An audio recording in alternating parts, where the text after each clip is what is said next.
ਕਿ ਤੁਸੀਂ ਜਾਪਾਨ ਜਾਣ ਦੀ ਯੋਜਨਾ ਬਣਾ ਰਹੇ ਹੋ ਤਾਂ ਇਹ ਖਬਰ ਤੁਹਾਡੇ ਟਰੈਵਲ ਬਜਟ ਪੂਰੀ ਤਰ੍ਹਾਂ ਬਦਲ ਸਕਦੀ ਹੈ। ਜਾਪਾਨ ਸਰਕਾਰ ਨੇ ਵਿਦੇਸ਼ੀ ਨਾਗਰਿਕਾਂ ਲਈ ਵੀਜ਼ਾ ਫੀਸਾਂ 'ਚ ਵੱਡੇ ਵਾਧੇ ਦਾ ਐਲਾਨ ਕਰ ਦਿੱਤਾ ਹੈ, ਜਿਸ ਨਾਲ ਭਾਰਤੀ ਸੈਲਾਨੀਆਂ ਨੂੰ ਵੀ ਹੁਣ ਪਹਿਲਾਂ ਨਾਲੋਂ ਕਈ ਗੁਣਾ ਵੱਧ ਖਰਚਾ ਕਰਨਾ ਪਏਗਾ।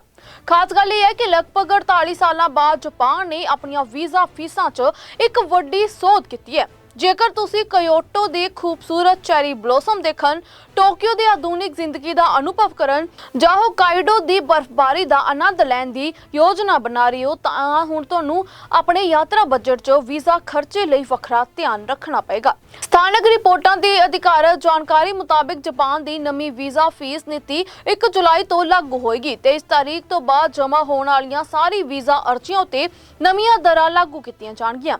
ਜਾਪਾਨੀ ਕੈਬਨਿਟ ਨੇ ਇਸ ਫੈਸਲੇ ਨੂੰ ਮਨਜ਼ੂਰੀ ਦਿੱਤੀ ਹੈ ਤੇ ਸਰਕਾਰ ਦਾ ਇਹ ਕਹਿਣਾ ਹੈ ਕਿ ਇਹ ਕਦਮ ਦੇਸ਼ 'ਚ ਵੱਧ ਰਹੀ ਮਹਿੰਗਾਈ ਤੇ ਜਨਤਕ ਸੇਵਾਵਾਂ ਦੇ ਖਰਚਿਆਂ ਨੂੰ ਧਿਆਨ 'ਚ ਰੱਖਦੇ ਹੋਏ ਚੁੱਕਿਆ ਗਿਆ ਹੈ। ਸਰਕਾਰ ਦਾ ਮੰਨਣਾ ਹੈ ਕਿ ਮੌਜੂਦਾ ਆਰਥਿਕ ਹਾਲਾਤਾਂ ਦੇ ਅਨੁਸਾਰ ਵੀਜ਼ਾ ਫੀਸਾਂ 'ਚ ਸੋਧ ਕਰਨਾ ਜ਼ਰੂਰੀ ਹੋ ਗਿਆ ਸੀ। ਨਵੀਂ ਪ੍ਰਣਾਲੀ ਅਨੁਸਾਰ ਸਿੰਗਲ ਐਂਟਰੀ ਵੀਜ਼ਾ ਦੀ ਫੀਸ 'ਚ ਬਹੁਤ ਵੱਡਾ ਵਾਧਾ ਕੀਤਾ ਗਿਆ। ਪਹਿਲਾਂ ਇਸ ਵੀਜ਼ੇ ਲਈ 3000 ਯੇਨ ਲਗਭਗ $18 ਫੀਸ ਲੱਗਦੀ ਸੀ, ਜਿਸ ਨੂੰ ਹੁਣ ਵਧਾ ਕੇ 15000 ਯੇਨ ਲਗਭਗ $90 ਕਰ ਦਿੱਤਾ ਗਿਆ। ਭਾਰਤੀ ਮੁਦਰਾ 'ਚ ਇਹ ਰਕਮ ਲਗਭਗ 8753 ਰੁਪਏ ਬਣਦੀ ਹੈ। ਇਸ ਤੋਂ ਪਹਿਲਾਂ ਭਾਰਤੀ ਯਾਤਰੀਆਂ ਨੂੰ ਸਿੰਗਲ ਐਂਟਰੀ ਵੀਜ਼ਾ ਲਈ ਕੇਵਲ ਕਰੀਬ 1750 ਰੁਪਏ ਹੀ ਅਦਾ ਕਰਨੇ ਪੈਂਦੇ ਸਨ ਤੇ ਇਸ ਤਰ੍ਹਾਂ ਹੁਣ ਇਸ ਵੀਜ਼ੇ ਦੀ ਲਾਗਤ ਵਿੱਚ ਕਈ ਗੁਣਾ ਵਾਧਾ ਹੋ ਗਿਆ। ਇਸੇ ਤਰ੍ਹਾਂ ਮਲਟੀਪਲ ਐਂਟਰੀ ਵੀਜ਼ਾ ਦੀ ਫੀਸ ਵਿੱਚ ਵੀ ਵੱਡਾ ਇਜ਼ਾਫਾ ਕੀਤਾ ਗਿਆ। ਪਹਿਲਾਂ ਇਸ ਦੀ ਕੀਮਤ 6000 ਯੇਨ ਲਗਭਗ $37 ਸੀ, ਪਰ ਹੁਣ ਇਸ ਨੂੰ ਵਧਾ ਕੇ 30000 ਯੇਨ ਯਾਨੀ ਕਿ ਲਗਭਗ $186 ਕਰ ਦਿੱਤਾ ਗਿਆ। ਭਾਰਤੀ ਕਰੰਸੀ 'ਚ ਇਹ ਰਕਮ ਤਕਰੀਬਨ 17506 ਰੁਪਏ ਬਣਦੀ ਹੈ। ਇਸ ਤੋਂ ਇਲਾਵਾ ਟ੍ਰਾਂਜ਼ਿਟ ਵੀਜ਼ਾ ਦੀਆਂ ਦਰਾਂ 'ਚ ਵੀ ਵਾਧਾ ਕੀਤਾ ਗਿਆ, ਜਿਸ ਨਾਲ ਹੁਣ ਯਾਤਰੀ ਵੀ ਪ੍ਰਭਾਵਿਤ ਹੋਣਗੇ ਜੋ ਜਾਪਾਨ ਰਾਹੀਂ ਕਿਸੇ ਹੋਰ ਦੇਸ਼ ਦੀ ਯਾਤਰਾ ਕਰਦੇ ਨੇ। ਜਾਪਾਨੀ ਸਰਕਾਰ ਦੇ ਅਧਿਕਾਰੀਆਂ ਨੇ ਕਿਹਾ ਕਿ ਇਹ ਵਾਧਾ ਇਮੀਗ੍ਰੇਸ਼ਨ ਪ੍ਰਕਿਰਿਆਵਾਂ ਦੇ ਪ੍ਰਬੰਧਨ ਤੇ ਪ੍ਰਸ਼ਾਸਕੀ ਸੇਵਾਵਾਂ ਨੂੰ ਚਲਾਉਣ ਲਈ ਆ ਰਹੀਆਂ ਵਧੀਆ ਲਾਗਤਾਂ ਨੂੰ ਦਰਸਾਉਂਦਾ ਹੈ ਤੇ ਉਹਨਾਂ ਦੇ ਅਨੁਸਾਰ ਵੀਜ਼ਾ ਅਰਜ਼ੀਆਂ ਦੀ ਪ੍ਰੋਸੈਸਿੰਗ, ਸੁਰੱਖਿਆ ਜਾਂਚਾਂ ਤੇ ਹੋਰ ਸਰਕਾਰੀ ਸੇਵਾਵਾਂ ਉੱਤੇ ਖਰਚਾ ਲਗਾਤਾਰ ਵਧ ਰਿਹਾ ਹੈ। ਇਸ ਲਈ ਵੀਜ਼ਾ ਫੀਸਾਂ ਵਿੱਚ ਇਹ ਸੋਧ ਕਰਨਾ ਲਾਜ਼ਮੀ ਹੋ ਗਿਆ ਸੀ ਤਾਂ ਜੋ ਵੀਜ਼ਾ ਪ੍ਰੋਸੈਸਿੰਗ ਸਿਸਟਮ ਦੀ ਸਥਿਰਤਾ ਤੇ ਗੁਣਵੱਤਾ ਨੂੰ ਬਰਕਰਾਰ ਰੱਖਿਆ ਜਾ ਸਕੇ। ਜਾਪਾਨ ਦੇ ਵਿਦੇਸ਼ ਮੰਤਰੀ ਨੇ ਸਪਸ਼ਟ ਕੀਤਾ ਹੈ ਕਿ ਇਹ ਫੈਸਲਾ ਮੁੱਖ ਤੌਰ ਉਤੇ ਮਹਿੰਗਾਈ ਦੇ ਵਾਧੇ ਦਬਾਅ ਕਾਰਨ ਲਿਆ ਗਿਆ ਤੇ ਉਹਨਾਂ ਨੇ ਦੱਸਿਆ ਕਿ 1978 ਤੋਂ ਬਾਅਦ ਇਹ ਪਹਿਲੀ ਵਾਰ ਹੈ ਜਦੋਂ ਜਾਪਾਨ ਨੇ ਆਪਣੀਆਂ ਵੀਜ਼ਾ ਫੀਸਾਂ 'ਚ ਸੋਧ ਕੀਤੀ ਹੈ। ਇਹ ਗੱਲ ਇਸ ਗੱਲ ਨੂੰ ਵੀ ਦਰਸਾਉਂਦੀ ਹੈ ਕਿ ਪਿਛਲੇ ਕਈ ਦਹਾਕਿਆਂ ਦੌਰਾਨ ਜਾਪਾਨ ਨੇ ਆਪਣੀਆਂ ਇਮੀਗ੍ਰੇਸ਼ਨ ਸੰਬੰਧੀ ਫੀਸਾਂ 'ਚ ਬਹੁਤ ਘੱਟ ਤਬਦੀਲੀਆਂ ਕੀਤੀਆਂ ਸਨ। ਇਸ ਫੈਸਲੇ ਦਾ ਸਭ ਤੋਂ ਵੱਡਾ ਅਸਰ ਭਾਰਤੀ ਸੈਲਾਨੀਆਂ ਉੱਤੇ ਪਏਗਾ। ਪਿਛਲੇ ਕੁਝ ਸਾਲਾਂ ਦੌਰਾਨ ਜਾਪਾਨ ਭਾਰਤੀ ਯਾਤਰੀਆਂ ਲਈ ਇੱਕ ਬਹੁਤ ਹੀ ਪਪੂਲਰ ਟੂਰਿਸਟ ਡੈਸਟੀਨੇਸ਼ਨ ਬਣਿਆ। ਹੁਣ ਵੀਜ਼ਾ ਫੀਸਾਂ 'ਚ ਹੋਏ ਇਸ ਵੱਡੇ ਵਾਧੇ ਕਾਰਨ ਯਾਤਰਾ ਦਾ ਕੁੱਲ ਖਰਚਾ ਕਾਫੀ ਵੱਧ ਜਾਏਗਾ। ਹਾਲਾਂਕਿ ਟਰੈਵਲ ਮਾਹਰਾਂ ਦਾ ਮੰਨਣਾ ਹੈ ਕਿ ਬਿਹਤਰ ਫਲਾਈਟ ਕਨੈਕਟੀਵਿਟੀ, ਆਸਾਨ ਵੀਜ਼ਾ ਪ੍ਰਕਿਰਿਆ ਤੇ ਜਾਪਾਨ ਦੀ ਵਿਲੱਖਣ ਸੰਸਕ੍ਰਿਤੀ ਕਾਰਨ ਭਾਰਤੀ ਸੈਲਾਨੀਆਂ ਦੀ ਦਿਲਚਸਪੀ 'ਚ ਕੋਈ ਵੱਡੀ ਕਮੀ ਨਹੀਂ ਆਏਗੀ। ਯਾਤਰਾ ਮਾਹਰਾਂ ਨੇ ਸੈਲਾਨੀਆਂ ਨੂੰ ਸਲਾਹ ਦਿੱਤੀ ਹੈ ਕਿ ਜੇਕਰ ਸੰਭਵ ਹੋਵੇ ਤਾਂ 1 ਜੁਲਾਈ ਤੋਂ ਪਹਿਲਾਂ ਆਪਣੀ ਵੀਜ਼ਾ ਅਰਜ਼ੀ ਜਮ੍ਹਾਂ ਕਰਵਾ ਦੇਣ ਤਾਂ ਜੋ ਪੁਰਾਣੀਆਂ ਦਰਾਂ ਦਾ ਲਾਭ ਲਿਆ ਜਾ ਸਕੇ ਤੇ ਇਸ ਦੇ ਨਾਲ ਹੀ ਵੀਜ਼ਾ ਫੀਸਾਂ ਤੇ ਨਵੇਂ ਨਿਯਮਾਂ ਬਾਰੇ ਤਾਜ਼ਾ ਜਾਣਕਾਰੀ ਲਈ ਭਾਰਤ 'ਚ ਜਾਪਾਨ ਦੇ ਦੂਤਾਵਾਸ ਨਾਲ ਸੰਪਰਕ ਕਰਨ ਦੀ ਸਲਾਹ ਵੀ ਦਿੱਤੀ ਗਈ ਹੈ।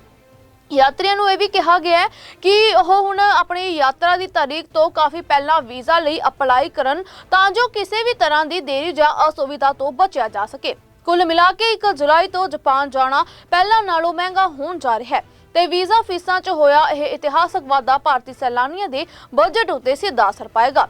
ਇਸ ਲਈ ਜਾਪਾਨ ਦੀ ਯਾਤਰਾ ਦੀ ਯੋਜਨਾ ਬਣਾ ਰਹੇ ਲੋਕਾਂ ਲਈ ਸਮੇਂ ਸਿਰ ਤਿਆਰੀ ਤੇ ਸਹੀ ਜਾਣਕਾਰੀ ਹਾਸਲ ਕਰਨਾ ਬਹੁਤ ਜ਼ਰੂਰੀ ਹੋ ਗਿਆ। ਸਤਿ ਸ਼੍ਰੀ ਅਕਾਲ ਜੀ ਸਾਰਿਆਂ ਨੂੰ। ਮੈਂ ਤੁਹਾਡਾ ਆਪਣਾ ਜਸਪ੍ਰੀਤ ਸਿੰਘ ਟਾਨੀ ਅਟਲਾਓ। ਬੜੀ ਇੰਪੋਰਟੈਂਟ ਖਬਰ ਹੈ ਜੀ CLP ਬਾਰੇ। ਸਰਕਮਵੈਂਸ਼ਨ ਆਫ ਲਾਫੁਲ ਪਾਥਵੇਜ਼ ਰੂਲ ਵਕੇਟਡ। ਜਿਨ੍ਹਾਂ ਦੇ ਇੱਥੇ ਪੋਲੀਟੀਕਲ ਅਸਾਈਲਮ ਦੇ ਕੇਸ ਚੱਲਦੇ ਆ ਅਮਰੀਕਾ 'ਚ, ਉਹਨਾਂ ਨੂੰ ਪਤਾ ਕਿ CLP ਦਾ ਰੂਲ ਕੀ ਆ। 2023 ਦੇ ਵਿੱਚ ਬਾਈਡਨ ਐਡਮਿਨਿਸਟ੍ਰੇਸ਼ਨ ਨੇ ਇਹ ਰੂਲ ਬਣਾਇਆ ਸੀ ਤੇ ਇਹ ਰੂਲ ਪ੍ਰੈਜ਼ੰਪਟਿਵ ਬਾਰ ਕਰਦਾ ਸੀਗਾ ਅਸਾਈਲਮ ਸੀਕਰਸ ਦੇ ਉੱਤੇ ਜਿਹੜੇ ਕਿ ਸਾਊਥ ਵੈਸਟ ਬਾਰਡਰ ਤੋਂ ਮੈਕਸੀਕੋ ਦੇ ਬਾਰਡਰ ਤੋਂ ਆਉਂਦੇ ਆ without prior authorization on CBP1 app from traveling through third country। ਸੋ ਜਿਹੜੇ ਬੰਦੇ ਉਹ ਐਪ ਨੂੰ ਯੂਜ਼ ਕੀਤੇ ਬਿਨਾ ਉਦਾਂ ਹੀ ਆ ਜਾਂਦੀ ਸੀ ਲੰਘ ਕੇ, ਉਹਨਾਂ ਤੇ ਇਹ ਰੂਲ ਲਾਗੂ ਹੁੰਦਾ ਸੀਗਾ ਤੇ ਇਹ ਰੂਲ ਦੇ ਮੁਤਾਬਕ ਉਹਨਾਂ ਨੂੰ ਇਹ ਸ਼ੋਅ ਕਰਨਾ ਪੈਂਦਾ ਸੀ ਕਿ ਜਿਹੜੀ ਉਹ ਕੰਟਰੀ ਦੇ ਵਿੱਚੋਂ ਲੰਘ ਕੇ ਆਏ ਆ, ਚਾਹੇ ਉਹ ਮੈਕਸੀਕੋ ਆ, ਚਾਹੇ ਕੋਈ ਯੂਰਪੀਅਨ ਕੰਟਰੀਜ਼ ਨੇ, ਉੱਥੇ ਉਹਨਾਂ ਨੇ ਅਸਾਈਲਮ ਕਿਉਂ ਨਹੀਂ ਲਾਇਆ। ਪਰ ਜਿਹੜੇ ਉਹ ਐਪ ਦੇ ਰਾਹੀਂ ਆਉਂਦੇ ਸੀ ਉਹਨਾਂ ਨੂੰ ਲੋੜ ਨਹੀਂ ਸੀ ਇਹ ਸ਼ੋਅ ਕਰਨ ਦੀ। ਹੁਣ ਜ਼ਿਆਦਾ ਲੋਕ ਜਿਹੜੇ ਆ ਉਹ ਉਦਾਂ ਹੀ ਲੰਘ ਕੇ ਆ ਜਾਂਦੇ ਸੀਗੇ ਤੇ ਐਂਟਰੀ ਮਿਲ ਜਾਂਦੀ ਸੀ। ਉਸ ਟਾਈਮ ਦੇ ਉੱਤੇ ਤੁਹਾਨੂੰ ਪਤਾ ਹੀ ਆ ਵੀ ਕਾਫੀ ਲੋਕ ਅਮਰੀਕਾ ਚ ਆਏ ਜੋ ਕਿ ਅੱਜ ਕੱਲ ਬਿਲਕੁਲ ਹੀ ਬਾਰਡਰ ਤੋਂ ਬੰਦੇ ਨਹੀਂ ਆ ਰਹੇ। ਸੋ ਇਹ ਜਿਹੜਾ CLP